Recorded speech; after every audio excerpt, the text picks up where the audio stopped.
everybody, I'm back. I just wanted to do a quick update on, we're doing a series on the Alpha Warrior program about the World Anti-Communist League. And I just found a paper that is actually incredible. And I'm going to see if I can't go over this real quick. And instead of me reading it and then trying to retell the story, I'm going to go through this with you real time and show you basically how I do this. Plus, I'm using Rumble Suite, their new capability, and there's a couple of things on here that I want to try to do. So we're going to work through that together because I need to learn how to use this like we use, let's see, alpha, beta, would like to record this screen, open. Hold on just a second. Hello? Hello? Hello? Oh, my husband's butt dialing me. So it's not going to let me share my screen, which is interesting. So these are some of the things that I need to figure out how they work in order to be able to do this. So, all right, I'm going to have to come back to that. So we're just going to go through the document real quick without sharing the screen because it's not going to let me. Maybe it'll let me if I bring it over here to the Brave tab. Let's see if that works. All right, so Brave tab right there. All right, let's see if this works. Can presentation. There we go. All right, it's going to work. So I'm going to go through this document, and unfortunately, I don't know that I can navigate it and look at this at the same time. See full, oh gosh, continue with Apple. All right. They make this so hard. They make this so hard. Holy crap. Let me stop sharing the screen for just a second.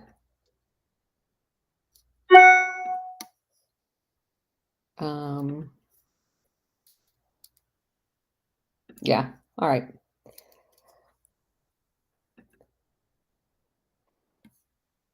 Let's see if I can log in here. No, it's not going to let me. All right, never mind. We're going to read it. Y'all are just going to have to trust me. Like we haven't been through this together already. All right.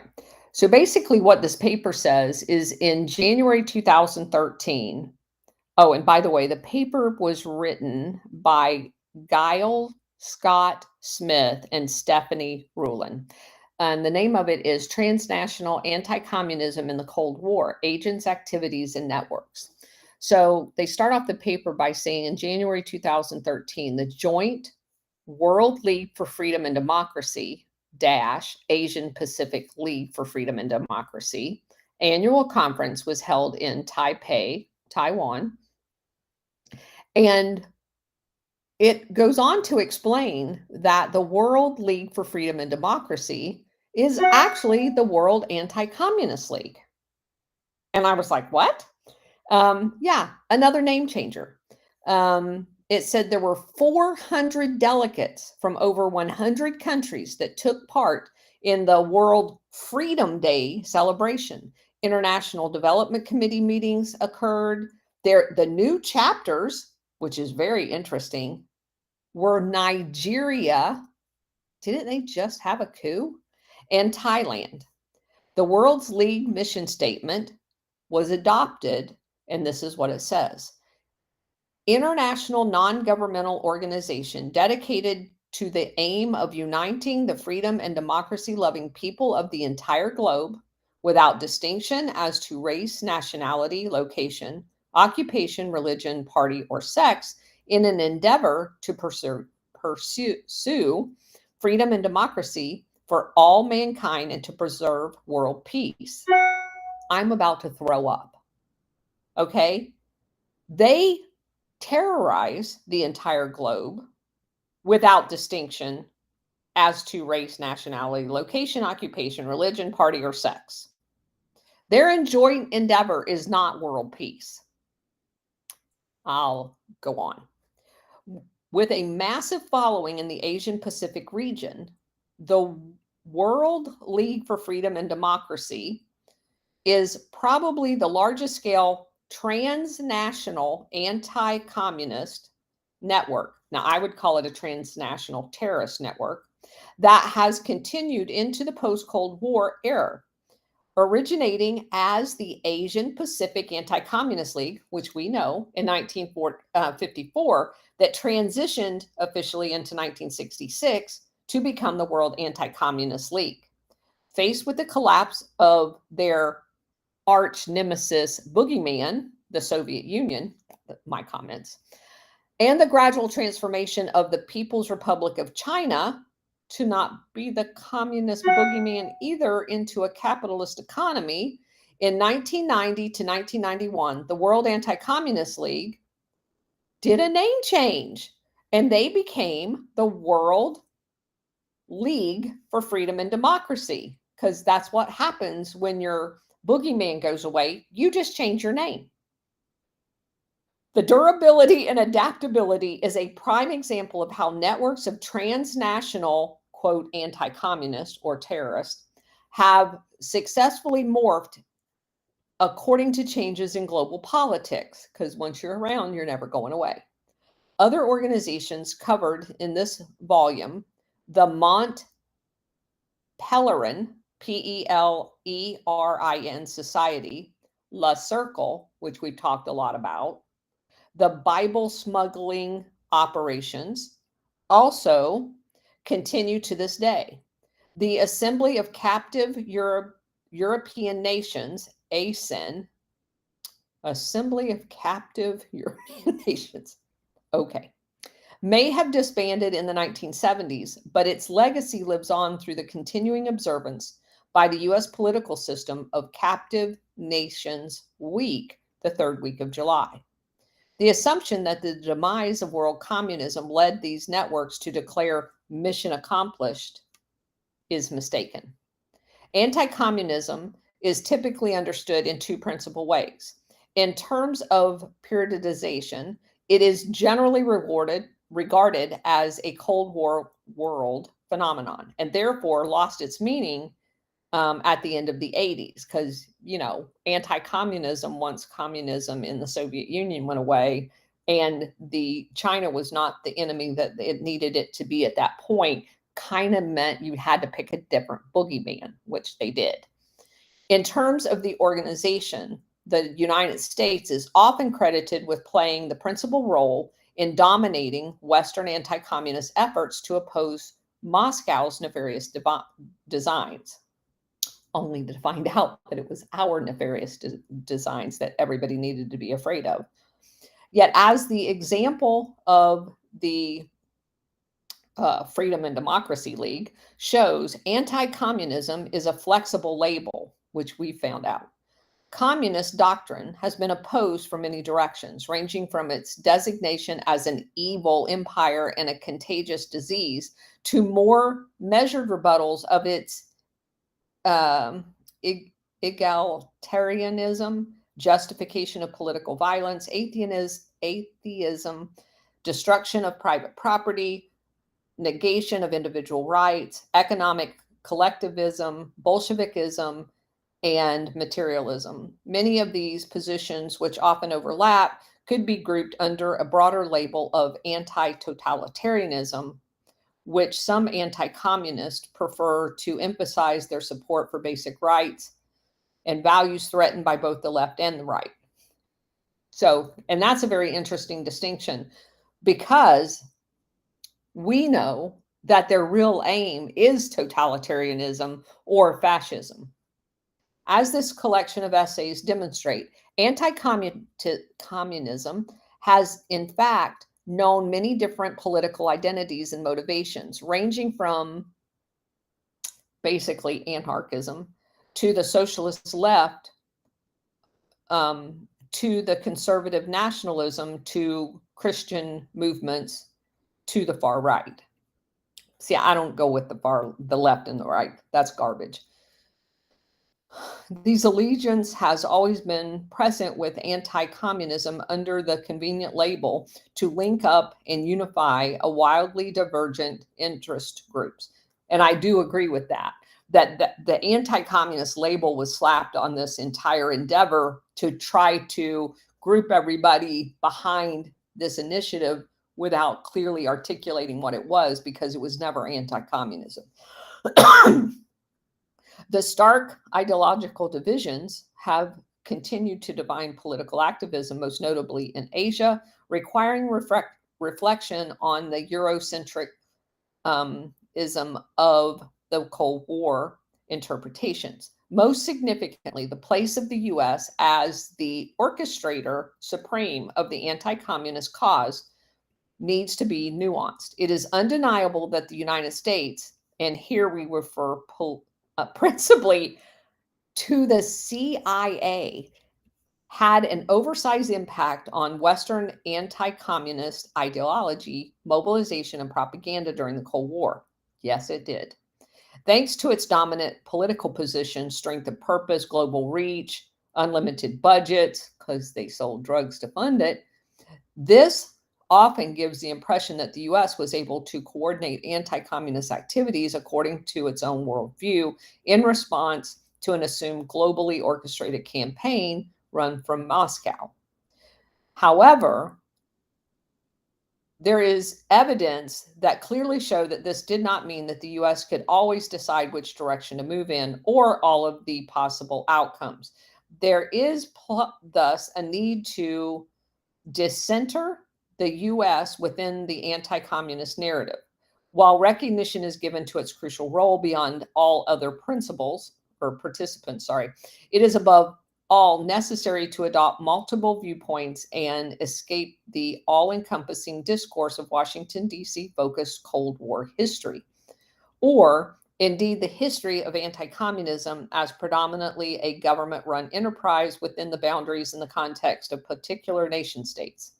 The organization of anti-communism involved not just the U.S. government allies, but a remarkable host of private actors determined to make their cause as well. The essays presented here explore how and why these determined individuals and diverse movements linked up, overlapped, and stubbornly pursued their own paths with or without state support. Rather than national foreign policies looking to deploy private forces, the non-governmental organizations, as part of their arsenal, the essays presented here portray a complex mosaic of anti-communist motives and movements that at times supported and at other times cut across or transcended the state-run scenario. It is a mistake to reduce them to being no more than walk-on extras. Neither does the story begin with the Cold War. Initiatives to oppose socialism and international worker movements appeared in the 19th century. Security measures against communist threats were intensified after the Bolshevik Revolution in 1917 and the aftermath of World War I. The Machiavellian twist, the German Foreign Ministry had sought to foment revolution in Russia through a transnational network of Alexander Helfen, who had established a scientific institute in Copenhagen for this purpose.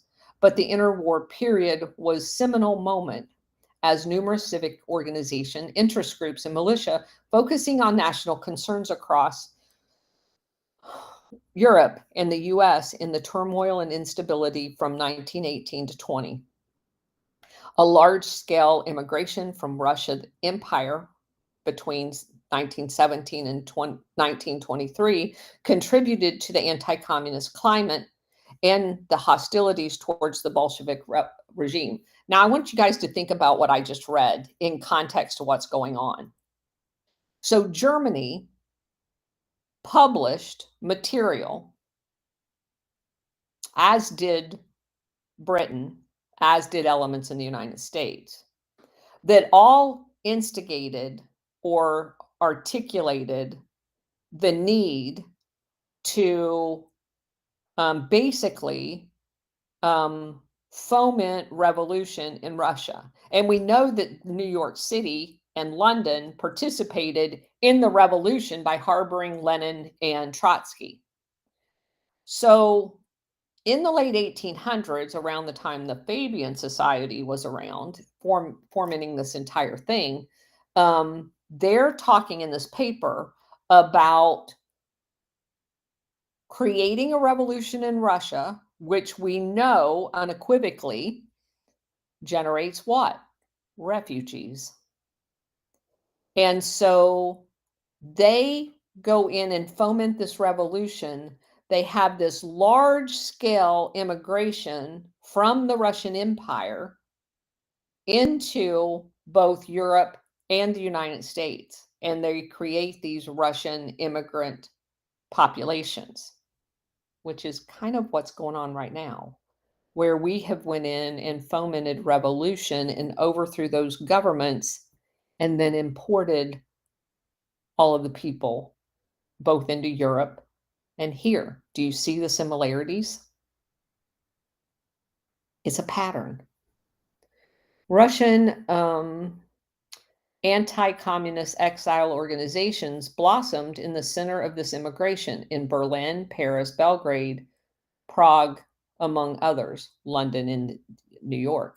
These were some of the first transnational forces to appear in the anti-communist cause, and they found support and sympathy in their host countries. Hopes for a united movement foundered on the unmanageable ideological, political, and cultural divisions between the different groups. So if you want to generate an anti-communist cause that you can rally behind, you have to first create communism. Then you have to create a revolution based on communism. So we funded the Bolshevik Revolution, created that revolution, and then co-opted the immigrants that were displaced as a result of that to then create this anti-communist mass. Hold on just one second. Hello? Hey.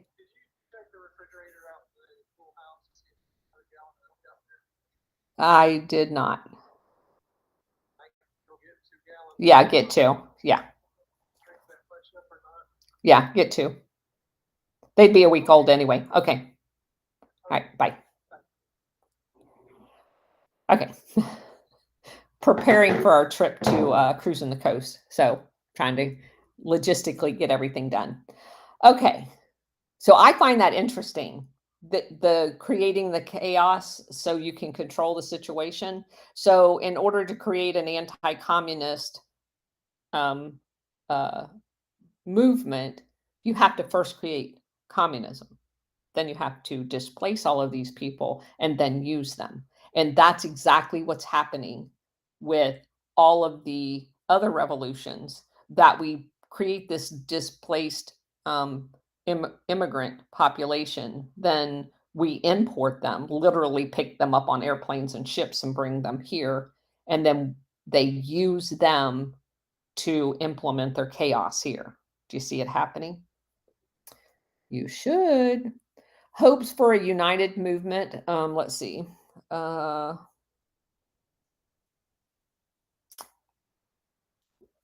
Okay, so they unmanageable ideological, political, and cultural divisions between the different groups.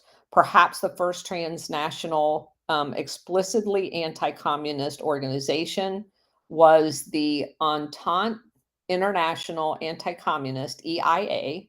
It was established in Geneva in 1924, intended to act as a pressure group. It was led by Swiss lawyer Theodore Aubert, Aubert, and a Russian immigrant, George Laudagensky.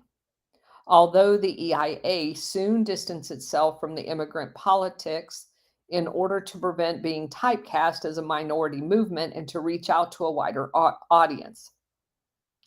In existence until 1950, the EIA linked state and non-state actors in a dedicated campaign spanned across Europe and the US, coordinated propaganda, bought brochures, and monthly press reviews based on communist and Soviet newspapers, aiming for the fall of the Soviet communist regime and the destruction of the Third International Comintern.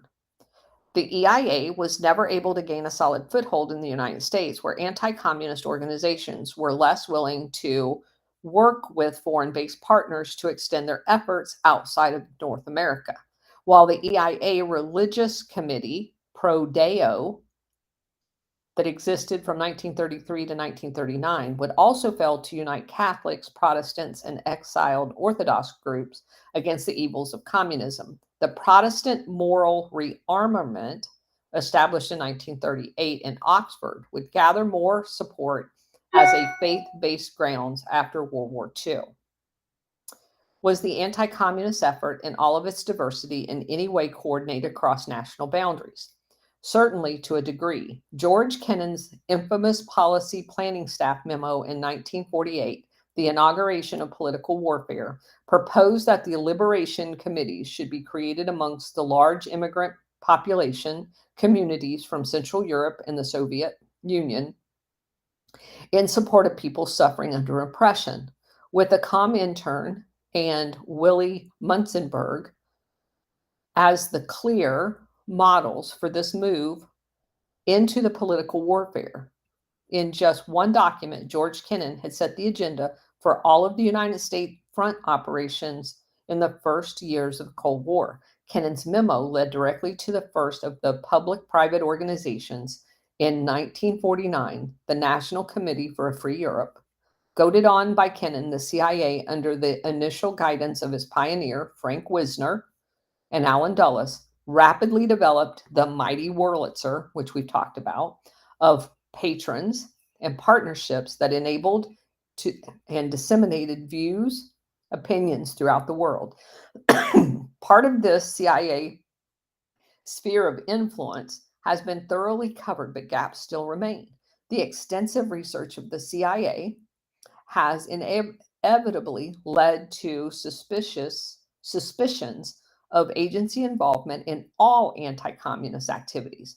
A good example would be the widely circulated claim that CIA money was pivotal for financing the first Bilderberg meeting between North America and the Western European representatives in 1954, simply because it seems logistical that they would have done so. NATO was seen by many as a potential central pole around which to organize psychological warfare on a transatlantic level. Yet several of its member states were wary of involving NATO in anything that smacked of propaganda to avoid undermining its legitimacy and status. Instead, through Article 2 of the NATO treaty, it functioned more as an inspiration for private organizations to fill that organizational space themselves. It was precisely this inability and unwillingness to coordinate anti-communist campaigns among NATO countries that prompted the private sector to step in. Now, we know this to be completely false. We know about the ACC and the clandestine planning committee that orchestrated all of this out of NATO. So I find it interesting that they do these, and we'll read on. I have not pre-read this, but we know that NATO was absolutely involved, but so were private organizations. This had its advantages as far as it could be denied or distanced from state-run foreign policy, while at the same time it served to mobilize private energy in the civilian society against the communist threat. In doing so, it legitimized the anti-communist cause and the anti-totalitarian identity of the West. Crucially, by going transnational and delinking anti-communist mobilization from NATO or other official organs, the neutral states could also be included as active participants. But again, we know this is bullshit. NATO was part of it, the CPC, the ACC, and so were the neutral because Spain and Portugal were part of the Operation Gladio. A great variety of non-state actors became linked together in these enterprises, from trade unions to commercial conglomerates to media outlets and faith-based organizations, which is the part that's always intrigued me, to the most intriguing anti-communist entrepreneurs who took on the cause as a personal mission. In the process of the public-private world became so entangled with personnel effectively operating in the name of both that the distinction between the state and non-state blurred into insignificance. And I don't disagree with that, but they are making a proposal that it was completely ostracized from NATO and done on the private sector, and that's just simply not true.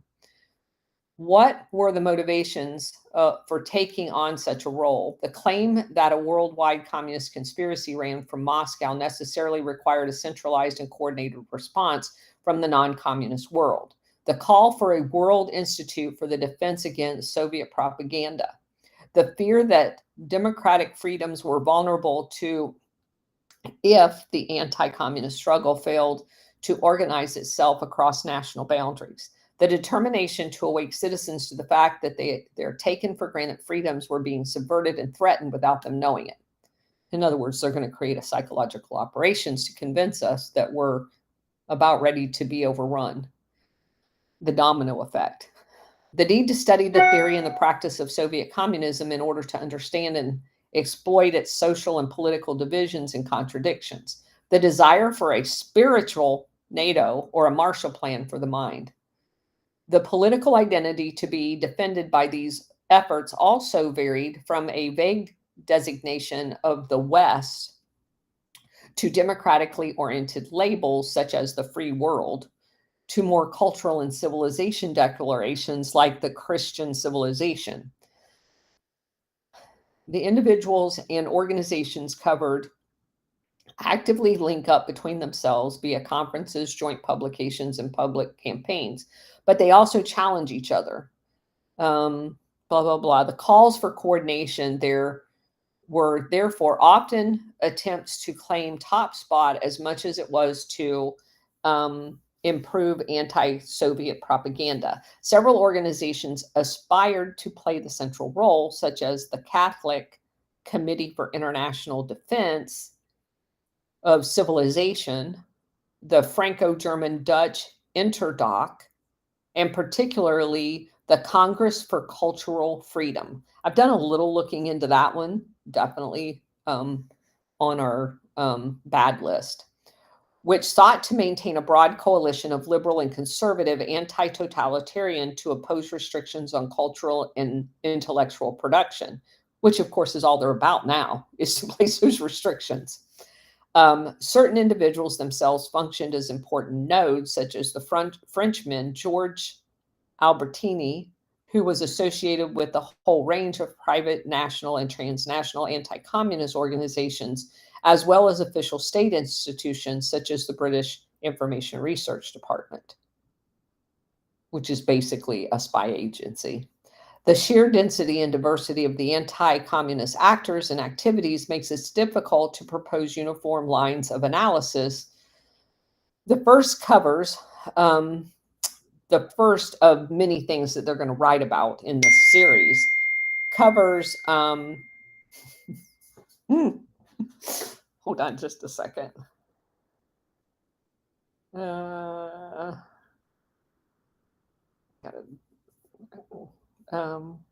Just one second.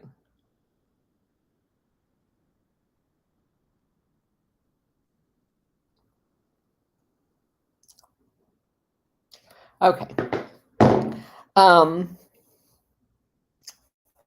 The first covered the future thing that they're going to write about, covers the 1940s to the 50s when the Soviet Union reactivated its networks of fronts from the interwar Mutzenberg period, and the Central and Eastern European immigrants featured strongly in the responses organized by the CIA, MI6, and Western Germany's Gehlen organization, the BND, and other allied intelligence agencies. The US was the dominant orchestrating force in this period, looking to exploit widespread fear of communist subversion and aggression in Western Europe and Asia, and acting as the principal financier of these operations, meaning it was all financed from the intel agencies. Many of the surviving networks and organizers from the interwar period adapted themselves into this US-led environment. There are also an influx of former fascists and Nazis who used the anti-communist umbrella to gain post-war respectability. The Battle of the Fronts was transformed by the shift in Soviet policy towards peaceful coexistence and the pursuit of ideological warfare, combined with the support for armed struggle for the decolonizing Third World. Now, this is very important because the Soviet Union did documentedly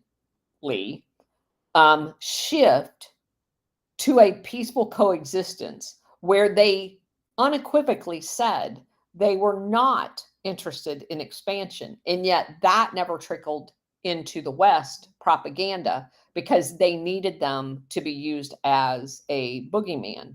And also, the Soviets' policy was to support the decolonization of the Third World, which is why you find them oftentimes supplying arms to countries like the Congo that were trying to decolonize, but the West didn't want to release their hooks. They just wanted to pretend like they were. Which then they say created a second period from the 50s and 60s, and this one required reprisals of the existing anti-communist campaigns. First, hardline approaches that negated everything communism stood for were now seen by some as counterproductive, resulting in the search of a positive anti-communist, also an anti-communist approach. Secondly, there was a recognition in Western Europe that the one-size-fits-all approach of American anti-communism was no longer effective or appropriate. Coupled with the fact that the revival of the post-war economies meant that Washington felt its allies could do more for themselves. This led into a third period of the 70s characterized by detente between the superpowers, the gradual normalization of the People's Republic of China in world politics, and the appearance of a new left, which some interpreted as another reincarnation of Moscow's invisible hand. At least that's what it was billed at. It was also this period that the deepest splits emerged in the anti-communist coalition, as those who deemed the value of the East-West rapprochement and considered it no more than a confidence trick and a cover for continuing subversion, which many in the groups like Le Cercle in Europe felt that was the case, lined up against those who sought to utilize détente to promote human rights causes and so undermine the Soviet bloc from a different angle. This contest was fought out verbally, both within the anti-communist networks and between the networks and their government supporters. In the case of an organization like ACEN, there were continual demands to recognize Soviet oppression in Central Europe in a time when Washington was open for increasing more dialogue with the Soviet Union. The missile crisis and the popular appeal of peace movements across the Western world in the early 80s did involve a last revival of the Soviet-sponsored Popular Front, generating responses from the anti-communist lobby. But from the late 80s, we entered the final ongoing post-Cold War period defined as a rise of non-governmental organizations promoting a diverse range of experimental, medical, ethical, and humanitarian causes within the intricate, complex, often highly specialized government dominance. It is in this period that those still existing anti-communist organizations shift emphasis, if they were not already done so, to promote the broader cause of democratic freedoms in a post-Soviet Maoist world. In many ways, the realm of anti-communist organization is the perfect laboratory to apply a transnational historical approach, rejecting a statist interpretation that anti-communist activities were orchestrated and controlled according to the interests of the government. It focuses on the role of non-state actors in their interactions, both between themselves and the elements of the state. Previous scholarship has addressed these issues, most notably through the notion of private state networks and the influence of patronage networks nurtured by philanthropic organizations. What I find interesting about this is they use a lot of words just to describe the international syndicate, because that's basically what this is boiling down to. They're somewhat discounting and eliminating the government as basically an observer, and saying that they're making the argument that the Carnegie Endowment for Peace, the Ford Foundation, and those types of organizations, the non-state actors, are the actual patronage networks that are pulling the strings. It goes on to say, this volume does more than simply contribute to this trend. The goal is to de-link these activities from the presumption of an all-embracing US-focused analysis. For the first time, it uses the transnational as the principal framework through which to interpret and analyze the great many strands of the Cold War anti-communism. Secondly, it gathers together a wide array of actors and activities and networks to enable comparison and contrast across national contexts, political motivations, the individual backgrounds. In this way, it lays out new terrain for the analysis of anti-communists in particular, and the study of transnational history in general. Why a transnational approach? Transnational history, in its broadest sense, addresses the study of connections, links, and interdependencies, exchanges, circulations between nations and societies. Introduced into international relations already in the early 1970s, it is only since 1990, in the wake of the initial moves into an international global history and its context to the relative decline of the nation state as a political unit, that it has become grounded in history, basically studied extensively. And the impact of its trans-border connections, whether through individual non-national identities, non-state actors, or in the terms of objectives shared by the people based on their nationality. It examines how the connections both feedback to shape the nations and interact to establish basically its own field of study. And it also says that transnational does not equal supranational. An international tribunal can have the force of a supranational law without actually having a transnational dimension. And now they're just kind of getting into nuances as to how to skin the baby. That didn't come out right.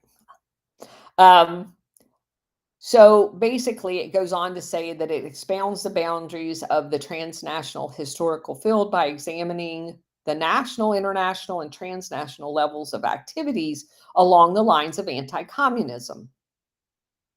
So the usage of network, again, they're just trying to explain their terms, which is always a good thing to do so people understand. The network encompasses the NGOs and people in the formal decision-making process. And then it talks about the overlapping of some of the networks depending on where they're located. It mentions one of the networks, Interdoc, was actually based on a commercial model that assumed multinationals would pay for various services to entrench anti-communist thinking into their workforce, like psychological operations.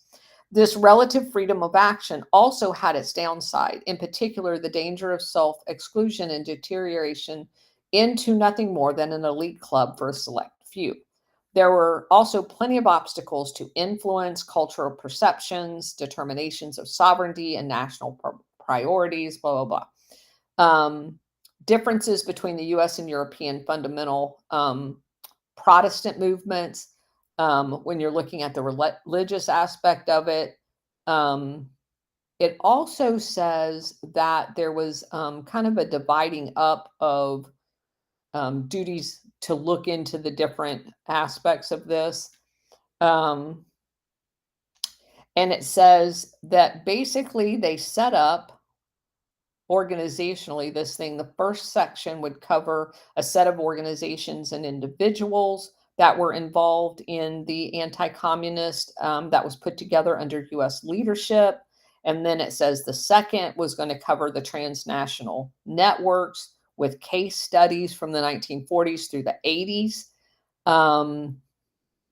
In, like, for example, the captive European nations, Interdoc, and the World Anti-Communist League, the Institute for Study of Conflict, and Le Cercle, to be just some of them, which is interesting because those are what we're looking at. The third section covers intellectual networks and anti-totalitarianism with contributions of several different activists along those lines that were in Switzerland, Poland, the Vatican, West Germany, and the United States at the time. And it gives a little bit. It says, however, in the realm of economics, the Mount Pelerin, Pelerin Society initially represented an informal debate academy. However, it soon evolved into a form of pressure group for free marketing ideology with increasing success, first in West Germany and then in other countries like Pinochet's Chile, Thatcher's Britain, Reagan's United States. Anti-communism was a motive, or as a motive, has tended to underplay or entirely remove from the society's narrative, but a chapter of this project that they're working on brought that back to bear. And it also says this was the invisible hand that is now in a different form. The final section was dedicated to the Christian networks, examines both the Catholic and Protestant anti-communist activism. Universalist by vocation in their fight against communism, communist atheism, these activists utilize long-established methods like Bible smuggling, as well as more formal transnational organizations like the Protestant International Council of Christian Churches or the Catholic Committee for International Defense. And in the case of the former, the cultural divisions between the US and European Protestant reveals the evident limit to Atlantic transnational organizations. The American branch went so far as to defend the preemptive use of nuclear weapons against the Soviet Union and China, a stance considered too radical for the European branch. And we went into that a little bit in our previous podcast with the JFK earlier today. The fact that the United States was all in on total war. So that basically covers this first section. I am going to go and find these other papers. I just joined this academic page that's like a college paper, things that people have written on. And I did a search so that it sends me anything. I did some terms like anti-communist, which is how I got this paper. So now that I have this one, I have to go find the rest of them because this was part of a series.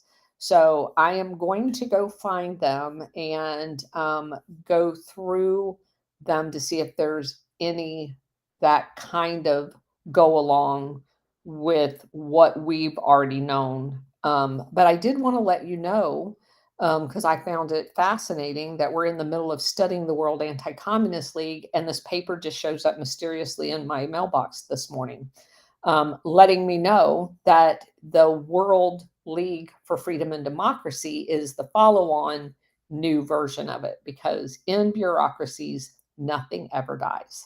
So thanks for going through that with me. I was able to figure out that I have no clue how to operate the new Rumble Suites sharing of documents.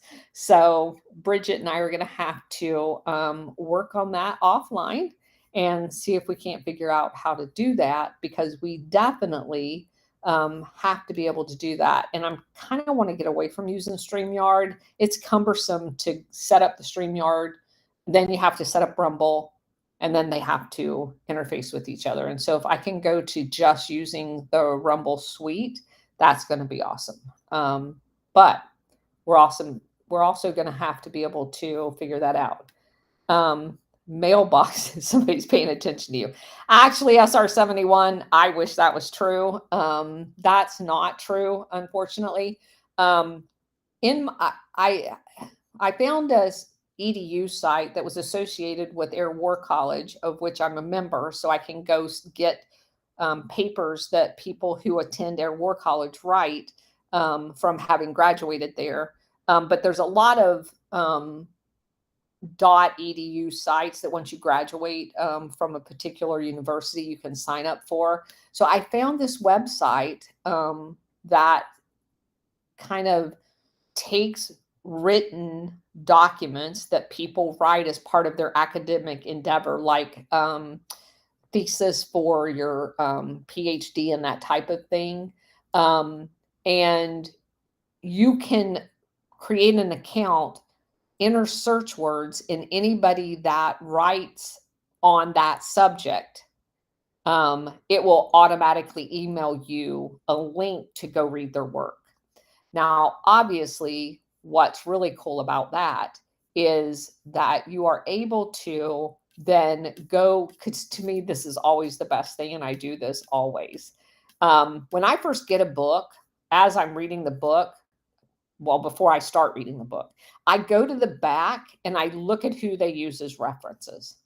And now, because I've read so many pieces of work as it relates to Operation Gladio, I can look down through the index of or their notes, and I can see who they're citing. And if they cite only like the approved CIA talking heads, I don't even bother bringing the book up for consideration to do a book review on it. That doesn't mean I won't read it, because I do want to know what they want us to know, and what they hide from us, more importantly.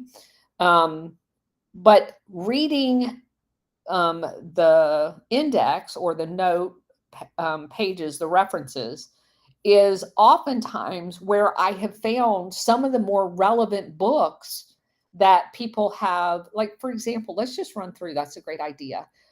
Let's run through a couple of them. All right, so their notes here. One of the very first notes is the World Anti-Communist League. It lists 2 authors, and the article is called Inside the League. Now, I have not read that particular article. So what I will do is I will go find that on archive.org, and I will read that.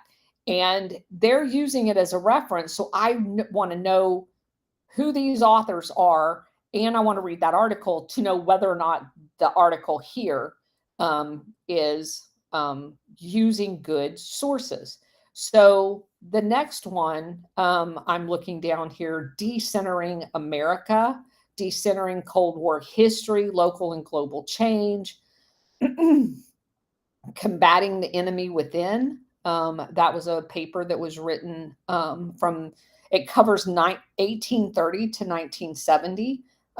It was written, published by a Baltimore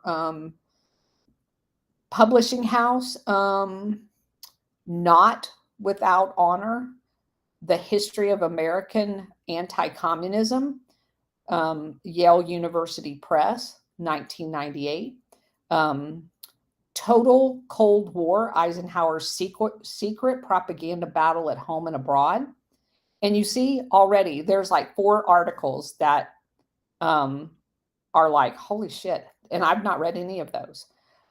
British and American anti-communism before the Cold War. America and anti-communist propaganda, 1945 to 1958. From the Information Research Department. Now, I know unequivocally that is part of the MI6. I've actually read that. Here's another.